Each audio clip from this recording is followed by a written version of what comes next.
Hello and welcome to another episode of Fintech Focus TV with me, Toby. Bit of a different one today. I am rejoined by Usman Khan. Usman, how are you? Not too bad, thank you, Toby. Coming along, how are you? Very good indeed. Very good indeed. Thanks. So listen, it's been a couple of months since we last had you on the show, where we were talking about your role as the CEO and founder of Apex E3. We'll come on to that a little bit later on, but there was something you put out on LinkedIn recently that really sort of caught my attention. I thought it was a great initiative and a great idea from you, and wanted to talk about that a little bit today because we're recording this now at the end of October. The government schemes on furloughs are coming to the end. If you look at any economist, there's a little bit of prophesizing about sort of increased unemployment and a lot of uncertainty for people. And I think you recognise that and recognise that there's a lot more that you can give back as well. To give everyone a little bit of background, Usman's had a stellar career in the industry and built and moved on successful businesses, and now in another startup venture. So busy times to be doing that startup thing. And you can watch the last episode to find out all about that. But the point is with so many people being potentially unemployed, that there's a massive skills gap at the same sort of stage for people in technology, and you saw this sort of opportunity. And give us a little bit of a background into where your head was at and what you think you're doing. No, thank you, Toby. Thank you for the introduction. And it was great to speak last time. And I always enjoy the talks you have with a whole bunch of people. So great work on that front. And thank you. Many more to come, I'm sure. Yeah, no. So I have a few friends, and I'm aware of a few people who are on the furlough scheme, and their jobs are in question towards the end of this month. This month being the end of October. And so we were just having a chat about what they were planning to do next. And it just so happened that quite a few of the people who I know are very interested in learning how to code. So these are people who have never done coding in their lives, but they're very interested now in learning how to code. And so they approached me and they said to me, look, is this something you could potentially help us with? As you know, got quite a few things going on, quite busy with a whole bunch of things. However, I just felt actually there is a skill I have. I'm sure I'm not the best of the best coders out there. And I'm sure there are people much better. You're not done too bad. You're not done too bad. It's not been too bad. But I thought, maybe I could help reskill some of these people with a basic foundational course in learning how to code, right? So that they can add that to their CV, but really with a view to help them code in such a way that helps them become employable, whether it's at a junior or mid-level. And so that's really where this has come from. And so I put the word out there, and the response has been pretty good. There's actually a lot of people who are interested globally in learning. And from my perspective, I think I just got to figure out the logistics of how we'll do all of this. But I'm in safe hands on that front. I'm talking to a few people who are giving me good advice. But the idea is to do like a 10 to 12 week course that on the weekend, because really that's when I get some time, Sunday afternoon or so, to help people like learn essentially how to code and really start from the foundation. So that's really the driver for all of this. And I love that because it's speaking to you about it, it's this passion of yours for technology, and it's given you a great career. And I know how keen you are to sort of give some of that back, and also the excitement of doing that. You've been speaking about to me about how you sort of help your kids learn all of this sort of thing, and the sort of levels which they're getting to. And I think this sort of piece is, there is so much need for people to recalibrate at the moment, to learn new skills, and it's not easy. It's not easy to sort of come in there and find the right sort of avenues and find the right sort of ways of doing this, and to provide this sort of course and record some of the content and to give people a sort of pathway to and look, this isn't going to be a degree over the next 12 weeks, but it's going to give people the opportunity to have some real insight into how they can code, and as you say, to improve that CV. Tell us a little bit about some of the ideas that you've got, and Sure. and what that sort of structure and pathway is going to look like. Sure. So as I'm sure you're aware, and I'm sure your viewers are aware, there's a bunch of websites out there that do offer courses already, right? And I've actually visited them as well just to see how they are. And what I realized very quickly was there are some really basic things that they miss, right? So if you're somebody who's never coded in your life, the first thing is, what are the concepts around programming, right? Those are there, but they're explained in a very technical way. The second aspect is, I've got a PC, a Windows PC, or I've got a Mac, right? And I use my Mac for design, or I use my Mac for playing music, or I use my PC for some word editing, right, etc. How on earth do I use this thing to start coding, right? And that very basic question isn't very clearly answered, right, across many of these sites that I've seen. What they do is they say, look, go to Python's website and download Python, and then start using this course. But actually, just that download process and installing it is difficult, right? There are other sites that offer like collaborative learning online. But again, the whole setup process that you need to be aware of if you're going to actually work in this domain is something that's missed, I feel. The idea is to give people the real basic foundations of how to get going, right? Yeah. So the first step is focus on, if I've never coded in my life, right? What is coding? What does it mean, right? What are the main concepts around it? So I want to give an introduction on that. And again, I want to approach it from the perspective of, this isn't a computer scientist I'm talking to. This isn't, a mathematician I'm talking to. This is just somebody, whatever their day job was, it wasn't coding, right? And so how do you frame it in basic terms to them, right? And then after that, it's literally giving homeworks to people, saying, look, here's a basic guide on how to get this programming piece of kit running on your Mac or your Windows PC, right? And then after that, going into various examples, right, of what to do. Now, my personal focus, coding, as you know, is a very vast domain, right? You can code to build websites. You can code to create mobile apps. You can, like, it's so vast, right? What I want to focus on is basic data manipulation, right? So what a lot of employers that I'm aware of want to see in people is, do they have the ability to know how to download data and then manipulate data, find trends in that data, do some interesting analysis in that data. So I want to teach people foundational aspects of that, just that path. Then after that, it's up to them to, go off and learn all the other bits that they want to learn.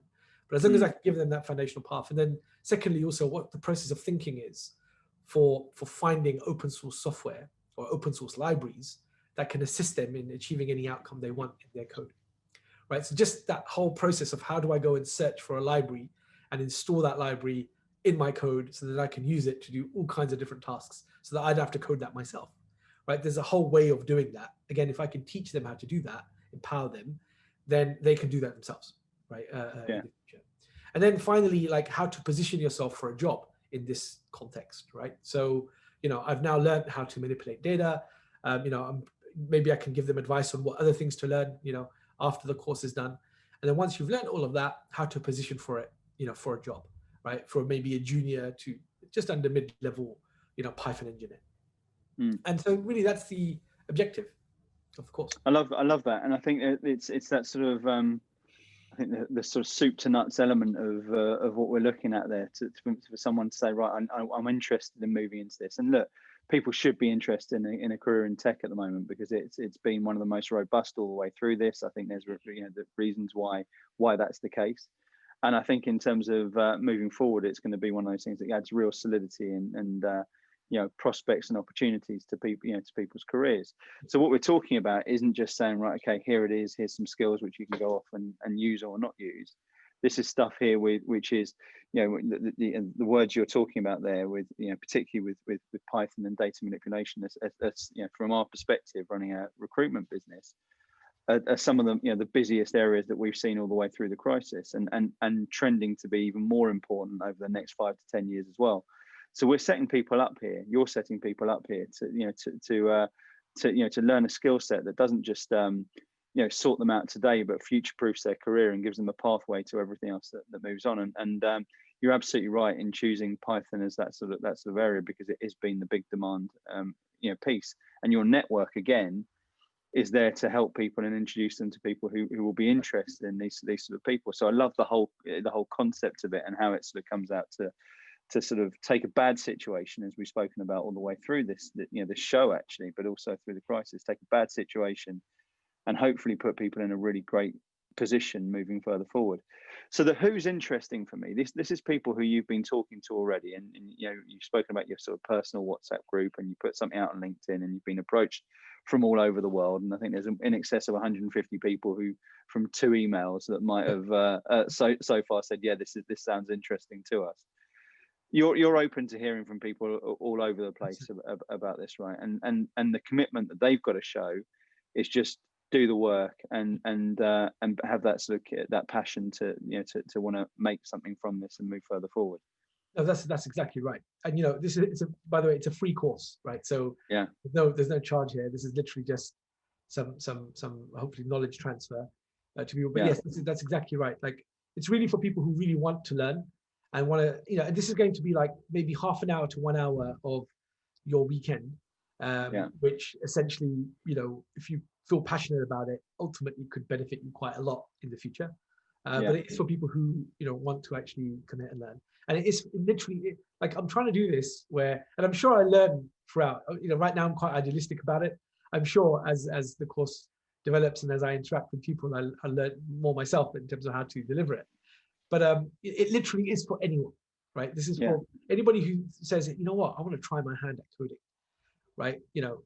Whether you were a lawyer or you were in HR or, product managers typically do have exposure, but if you're a product manager and you want to learn how to code, this is for you. Right down to if you work in retail, if you sell suits for a living, sell shoes for a living, right? Sell, whatever.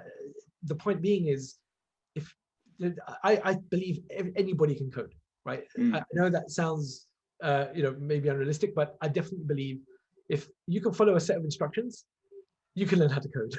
And yes, for sure, there'll be really good coders and there'll be, mid-level coders. But the point is, the foundations of it can be taught to anyone, right? And then at that point, it's up to them to decide if they want to pursue it.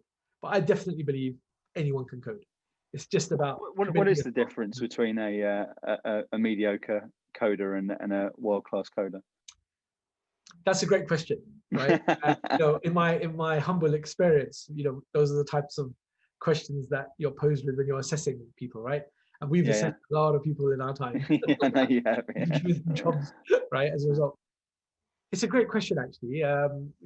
Look, the obvious answer is technical capability, experience, right? Where they've built systems that have gone through the motions that are super robust and military grade, right? Clearly, you want individuals like that. But for me, all that's a given. But for me, it's about passion. And a positive mentality, right? And a desire to build, right? And not be afraid to make mistakes, right? And learn from your mistakes, right? So those driving elements, right, essentially help people learn, right? So if you're somebody who has a basic knowledge of coding, but you have a passion to learn, and you have a passion to really build using, tried and tested techniques, but not afraid to explore and innovate and break things, right? For me, you will succeed as a coder, right? And I know people who are not coders, but they've learned to code. I know someone who studied geography, didn't do any coding, and all of a sudden wrote a Python algo, trading algo, right? Which was working, and it was actually working, and it just needed more time, right, for him to work on. But the point being is, this is, anybody who can follow instructions can code.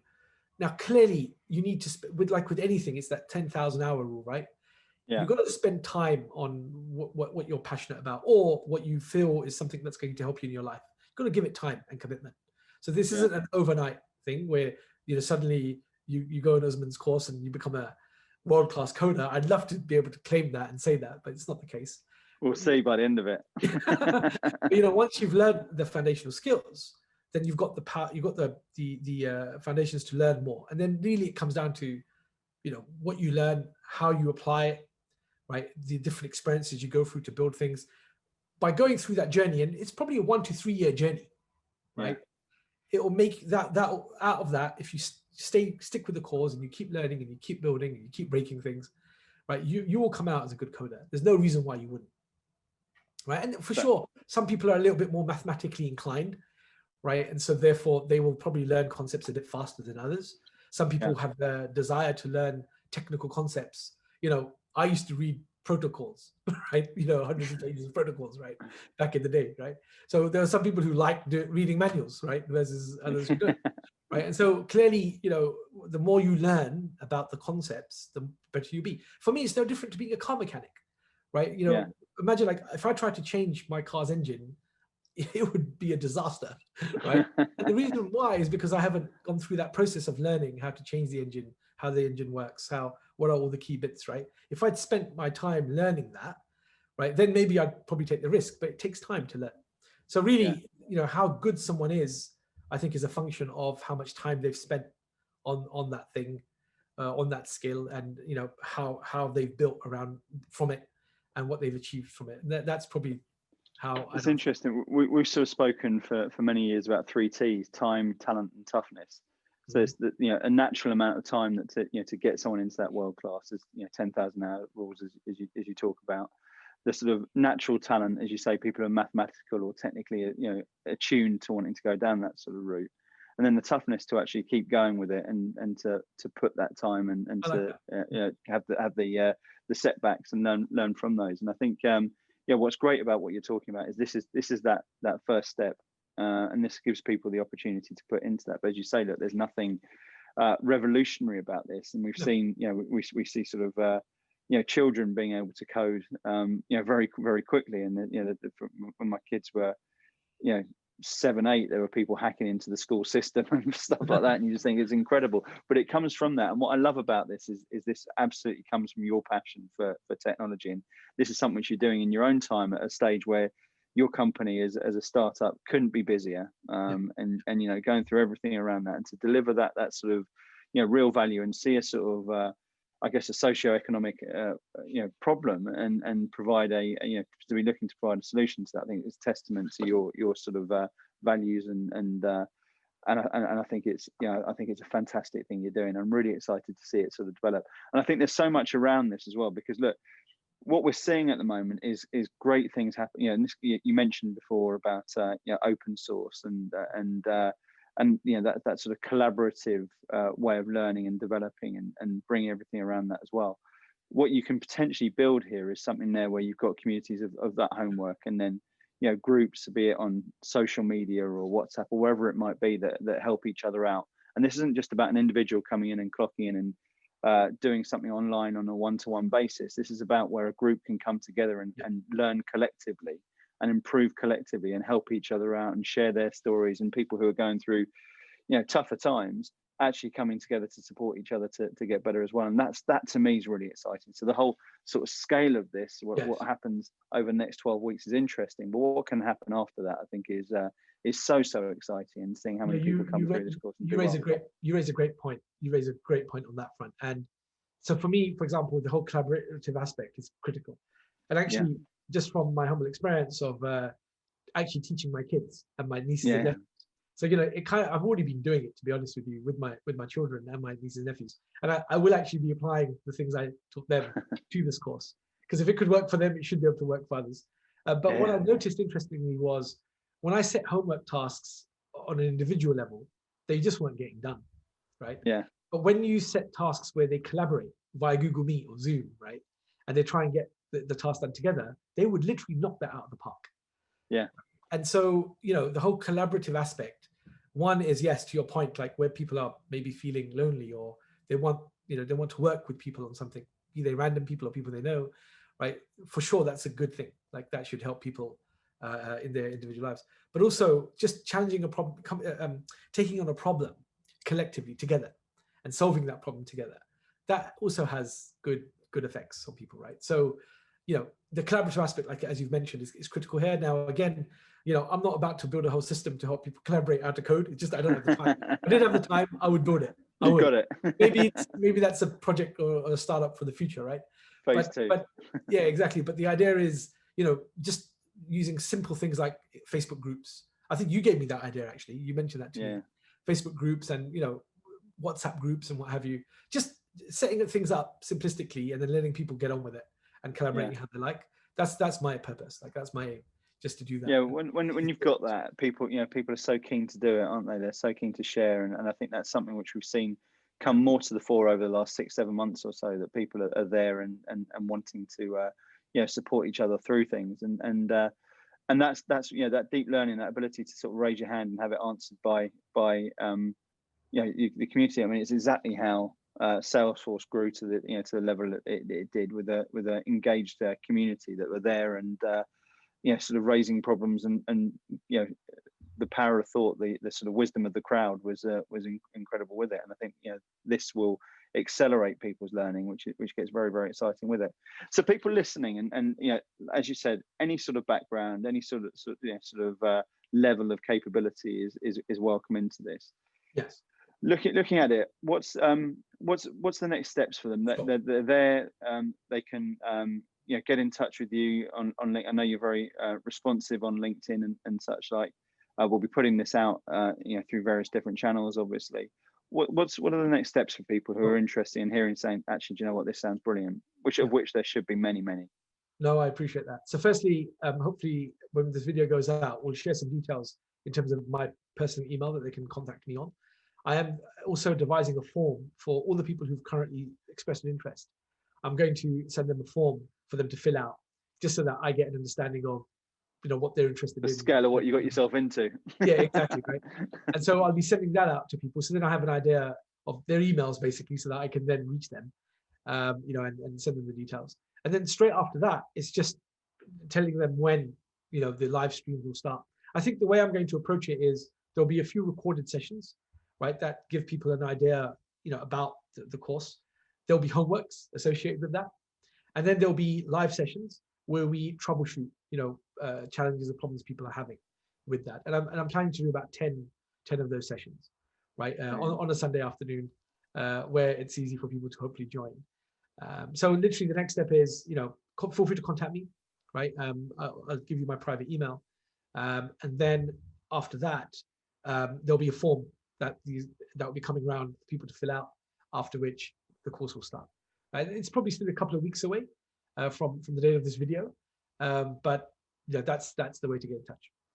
Brilliant. Well, look, listen, there should be people queuing up. I want to finish by talking about things. Look, we spoke, as I say, a couple of and I can't remember the exact date, but what I do remember is there was an ice cream van in the background. So it must have been the Oh, yeah. it must have been the summer as it went past your home office there.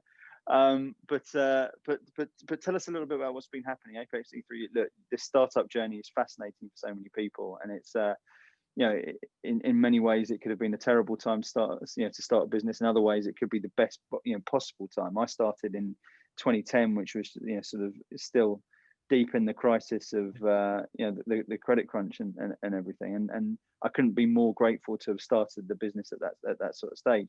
Tell us a little bit about your journey and where you guys are at the moment, because it seems to be making some big strides from everything I'm seeing, and everything seems to be going pretty well.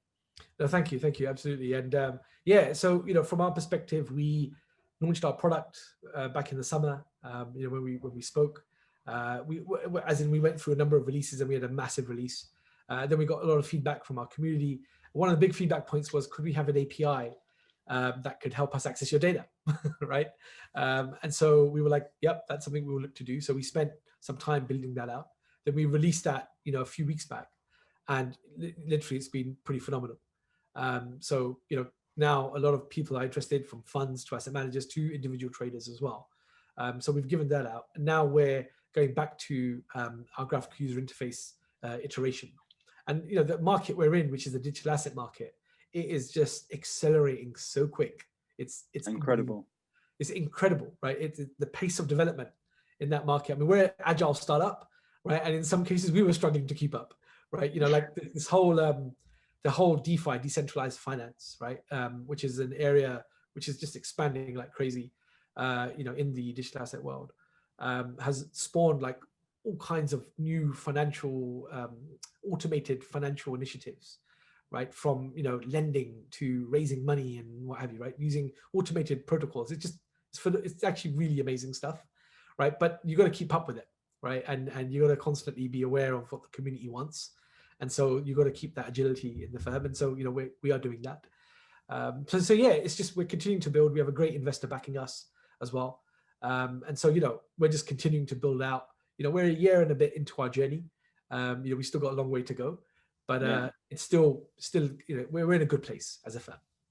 Well, it's a good firm with good people into a space which is the exciting part. And if you look at it from an investment, capacity, you look at the team and you look at the experience of that team, and it's great. And then you look at the market and the scale and scope of it, and it is so exciting where you're positioned, and you've got a product there and an idea that solves a real problem. So I'm incredibly excited to see where it is, and with your track record, I've got no doubt about where that's going. And look, if Karma's got anything to do with it, with what you've been proposing here, and the value it's going to bring to everyone, I've got no doubt that it's going to be a great story smiling on you in the not too distant No, I appreciate future. that. I appreciate that. Thank Good you. man.